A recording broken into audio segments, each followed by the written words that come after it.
আসসালামু আলাইকুম, মিয়া মোটরসের official Facebook page থেকে সবাইকে স্বাগতম। বরাবর মতো আজকে আরো একটি পারচেজ আপডেট ভিডিও নিয়ে এসেছি। সেটি হচ্ছে হিরো এক্সট্রিম 125 আর এফআই এবিএস ব্ল্যাক ইউনিটটা। যদিও ব্ল্যাক কালারটা এখন বর্তমানে নোয়াখালীতে একটু রেয়ার আর কি, সহজে পাওয়া যাচ্ছে না।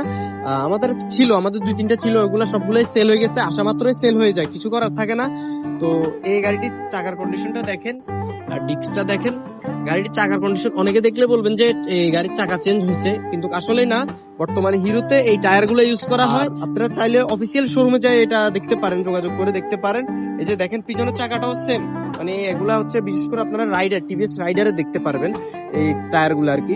এখন এগুলো হিরোতে ইউজ করা হয়, হিরো শোরুমে মানে হিরোর এক্সট্রিম গাড়িতে ইউজ করা হয় আর কি। আর গাড়িটি চল আপনাদেরকে দেখাই। গাড়িটি চলা হচ্ছে 5740 কিলোমিটার। 5740 কিলোমিটার চলা হিসেবে গাড়ি একদম সুপার ফ্রেশ অবস্থায় আছে বলা যায়। আর গাড়িটি এখনো অনটেস্ট অবস্থায় আছে। গাড়িটি পারচেজ ডেট হচ্ছে 25-এ 6 মাসে কিংবা 7 মাস এরকম হবে, এই ডেটে ক্রয় করা হয়েছিল শোরুম থেকে। আর যারা হচ্ছে যে আমাদের থেকে এই হিরো এক্সট্রিম নিতে চাচ্ছেন, তারা আমাদের শোরুম ভিজিট করে এই গাড়িটি দেখতে পারেন। ওকে ধন্যবাদ সবাইকে, আসসালামু আলাইকুম।